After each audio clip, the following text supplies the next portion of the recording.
তাকে জুতা নিক্ষেপ করে আমরা কোক এবং মোজো জিতে নিচ্ছি।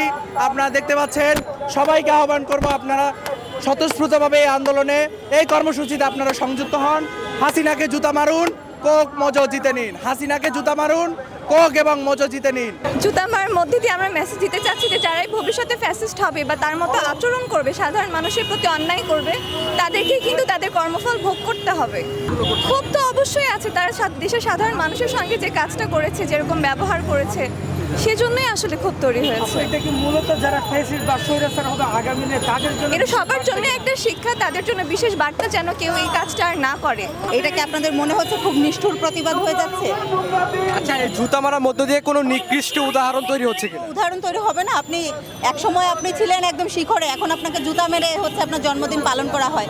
পরবর্তীতে যারা আবার স্বৈরাচার হতে চাবে তাদের হচ্ছে জন্য একটা বড় উদাহরণ যে কখনো আসলে ক্ষমতার বড়াই করা ঠিক না।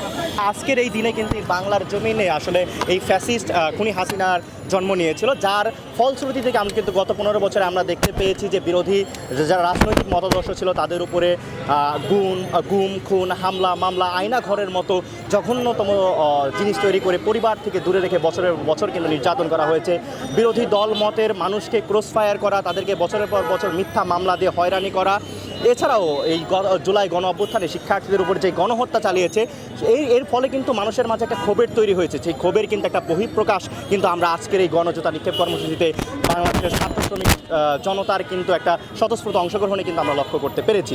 আজকের এই গণজুতা নিক্ষেপ কর্মসূচির উদ্দেশ্য হচ্ছে যাতে করে বাংলাদেশে আর কোনো সরকার, যাতে করে আর কোনো প্রধানমন্ত্রী যাতে কোনো ফ্যাসিস্ট আচরণ না করতে পারে বা ফ্যাসিস্ট হয়ে না উঠতে পারে, সেজন্যই কিন্তু আজকের এই কর্মসূচি গ্রহণ করা হয়েছে। আমাদের গণ অভ্যুত্থানের উদ্দেশ্যই ছিল ফ্যাসিবাদের পতন এবং ফ্যাসিবাদী ব্যবস্থার সম্পূর্ণ বিলোপ নিশ্চিত করা। সেই লক্ষ্যেই কিন্তু আমরা কাজ করে যাচ্ছি। আমরা ইতিহাসে দৃষ্টান্ত স্থাপন করতে যাচ্ছি যে আসলে একজন ফ্যাসিস্টের শেষ পরিণতি আসলে কি হতে পারে। তিনি বাংলাদেশ থেকে পালিয়ে চলে গেছে, কিন্তু বাংলাদেশের মানুষের মাঝে যে ঘৃণা এবং ক্ষোভ রয়ে গেছে তারই কিন্তু আমরা বহিঃপ্রকাশ আমরা কিন্তু দেখতে পাচ্ছি এই গণজুতা নিক্ষেপ কর্মসূচির মাধ্যমে। আমরা এছাড়াও আরও দাবি করতে চাই, সেটা হচ্ছে তাকে দেশে নিয়ে এসে যেন তাকে বিচারের মুখোমুখি করা হয় এবং তার সর্বোচ্চ শাস্তি আমরা দাবি করছি। আপনারা কি এই কর্মসূচির সাথে সমন্বয়কদের পক্ষ থেকে দেখুন, আমি আসলে শিক্ষার্থীদের পক্ষ থেকে এখানে এসেছি। আমি একজন সাধারণ শিক্ষার্থী হিসাবে এই আয়োজনে যোগদান করেছি এবং অংশগ্রহণ করেছি, এবং আমি ব্যক্তিগতভাবে মনে করছি যে এরকম যেই জুতা নিক্ষেপ এবং ঘৃণারতম দিনে আজকে পরিণত হয়েছে, সেটা আসলে বাংলার ইতিহাসে দৃষ্টান্ত হয়ে থাকবে, যাতে করে আর কোনো ফ্যাসিস্ট জন্ম না নিতে পারে। আপু, শেখ হাসিনার জন্মদিনে শেখ হাসিনাকে নিয়ে আপনার কোনো স্লোগান আছে কিনা? না, অনেক স্লোগান দিয়েছে আসলে আন্দোলনের সময়, এখন আসলে ওর নামটাই নিতে মনে চায় না। আমি স্লোগান নাই, জুতা মারতে আসছি, জুতা মেরে চলে যায়। আচ্ছা, উনি তো যখন তখন দেশে এসে পড়বে, এই ধরনের কিছু আমরা অডিও বার্তা শুনছি, আপনার কি বলার আছে? আমরা চাই উনি দেশে আসুক, কারণ এতগুলো দেশের হচ্ছে জনগণকে মেরে বিদেশে গিয়ে লুকিয়ে আছে, তাকে নিকৃষ্ট ভাবতাম, নিকৃষ্টতম হয়ে যাচ্ছে। আমরা চাই দেশে আসুক এবং তার বিচার হোক।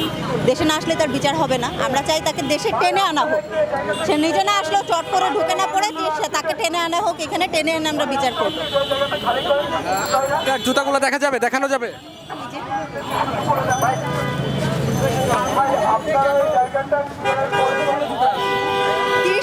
মতো আছে, 30-40টার মতো নিয়ে আসছি। দেখি বিভিন্ন রকম জুতা, আসলে সব থেকে ছেঁড়াগুলো আনছি। এই জুতাগুলো কি ভালো নাকি ছেঁড়া? না, এটা একদমই নিকৃষ্ট। ভালো ভালো কতগুলো বেছে রেখে আসছি, যেগুলো ফেলে দেওয়া হয়েছে ওর ভিতর ভালো ভালো ছিল, ওগুলো রেখে আসছি। যেগুলো একদমই নিকৃষ্ট, ওটা নিয়ে আসছি নিকৃষ্ট মানুষকে মারার জন্য। জুতো নিয়ে আসছেন? আপু, জুতো নিয়ে আসছেন?